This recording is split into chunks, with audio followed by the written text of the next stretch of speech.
You're not gonna get on with everybody you work with. This is true if you're a banker, an astronaut, a footballer, a teacher. It doesn't matter what field you're in, the law of averages dictates that somebody is gonna piss you off.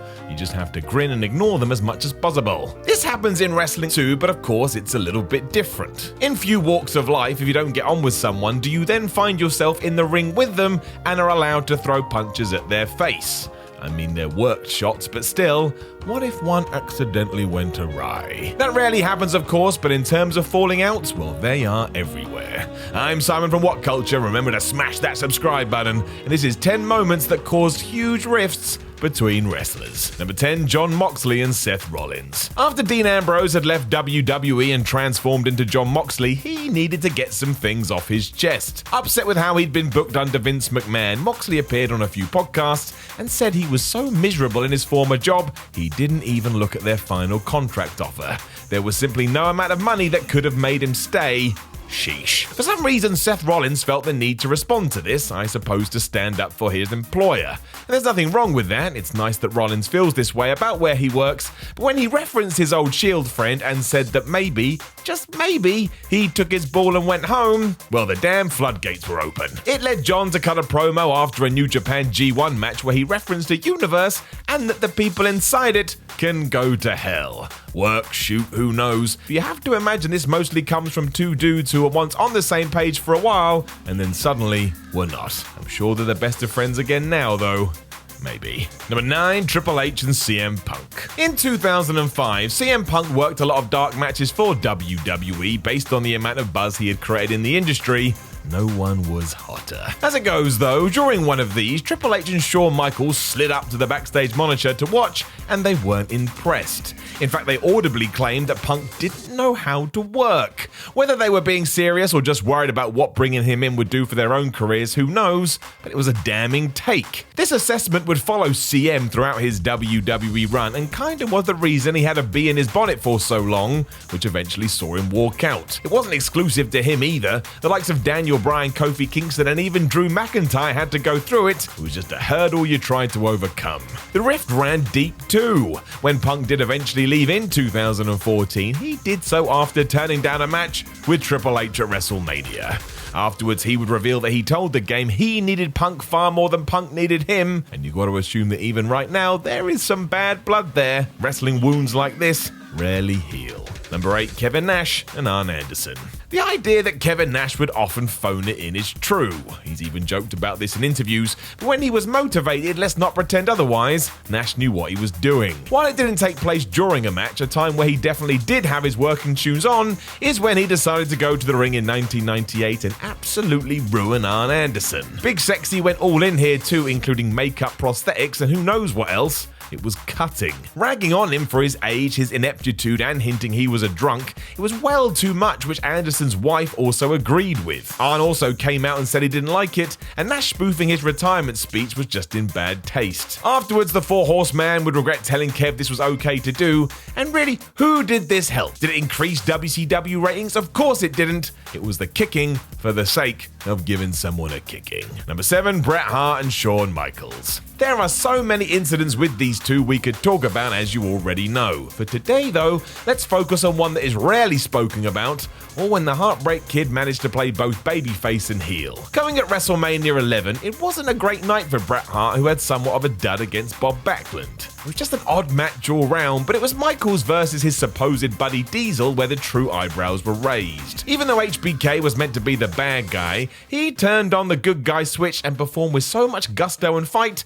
that everyone in the crowd got behind him. This was not the plan, and even Nash has said since it was Shawn being Shawn, and really it was his play to reach and keep that top spot. That's how the Hitman saw it anyways, and pretty much from this point on, Bret had his eye on Michaels, thinking he would do whatever it took to get what he wanted. And I suppose what will go on to happen, you can't really argue with that. Number 6, Chris Jericho and Scott Hall.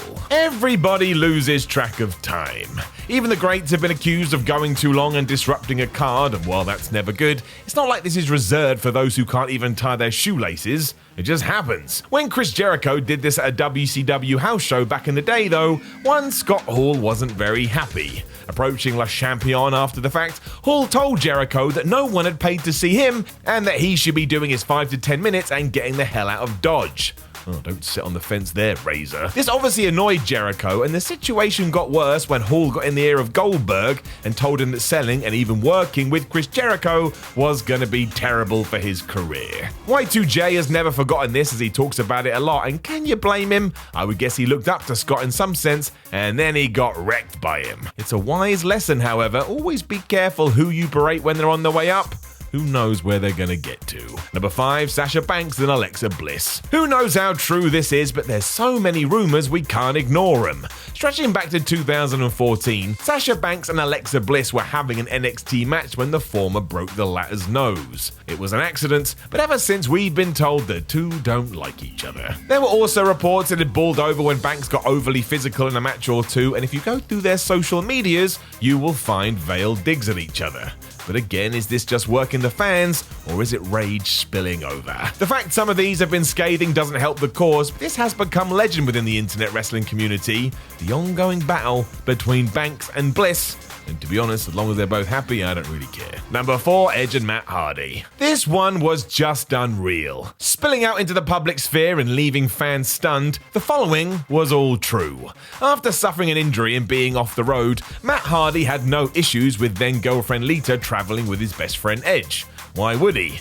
As it turned out he should have done, because the two started having an affair. Oh boy. Hardy was so upset he lost it online, which shone a light on proceedings, and it actually ended up with him getting fired. Fan reaction got him back through the door, but the following feud was awful if you were a Matt Hardy fan. Version 1 was walloped by Edge, who would use all of this to become one of the most hated heels there was. What the hell is life? It kind of told the story that the asshole always wins, which no one wanted, but the good news today is that they're all happy pups. I tell you though, years ago when this was going on, I could not believe my eyes. It was nuts. Number 3, Shibata and Tanahashi. When New Japan was trying to rebuild itself after a few horrible years, they had 3 guys who they bet the farm on: Tanahashi, Nakamura, and Shibata. So when the latter left, there was shock everywhere, especially when it came to the ace. Tanahashi was crushed by this, mostly led by the idea in Japanese culture you don't do it. Loyalty is valued above all else, and for Tana, this had been ignored. It got even worse when Shibata returned to the company in 2012 after Tanahashi and Shinsuke had achieved their rebuilding goal. It was like he was taking the piss. It did, however, all build to a wonderful feud in 2014. During the Destruction show, the two laid all of this on the line, and if you want a more recent example, I suppose it was a bit like Tanahashi and Kenny Omega. While the program was built on the old versus the new, there was a genuine difference of opinion here. It was just their professionalism that allowed them to turn it into ring magic. But this goes back to what we talked about in the intro. You can hate someone and still be happy to pretend to punch him in the nose. Number 2, Enzo Amore and Simon Gotch. Enzo Amore was so good at promo class down in NXT that he found himself on the main roster before he could even drop an elbow properly, or so the story goes. There was some evidence to this, especially if you've seen that clip of him being thrown over the top rope by Cesaro, where it's clear he is in complete control of his actions. But his talking chops had pushed him over the edge. Fans loved him, and it worked. If you've seen that Simon Gotch shoot video, though, that YouTube seems insistent that you do watch, you can tell he doesn't think much of Enzo. The reason? Well, apparently, Amore during one of these classes looked at the vaudevillain and said, "Simon Gotch has a pair of titties like a 65-year-old woman. How you doing?" Yep, that'll do it. Given that these two are both on the indie scene now, you gotta figure somebody wants to book this. They may actually kill each other, or more specifically, Gotch may end Enzo. Number 1, John Cena and The Rock. Real, fake, bit of both, who the hell cares? When John Cena allowed his resentment for The Rock and how he had abandoned WWE for Hollywood boil over, we got some of the best TV in years. He had already brought this up long before the Great One returned to WWE in 2011, but that just meant they had even more heat when they did start clashing in the ring. It felt real. The Rock then blasted back through the doors and laid down the gauntlet, but if there was anyone who could hold his own, it was Cena, and my word did he. Go and watch the segment where John calls out Rocky for having his promo written on his wrist. You will lose your damn mind. The matches probably weren't as good as everything beforehand, but again, who the hell cares? You can still go back to this and get wrapped up into it. It is wrestling done 100% right. Know of any other moments that cause huge rifts between wrestlers? Don't forget to let us know in the comments below, and don't forget to like, share, and subscribe. Then head over to whatculture.com and read yourself some articles. Follow What Culture on Twitter at WhatCultureWWE, and watch more videos here at What Culture Wrestling. My name is Simon from What Culture, and if you think I've got a rift with you, don't worry, I don't. I think you are the best.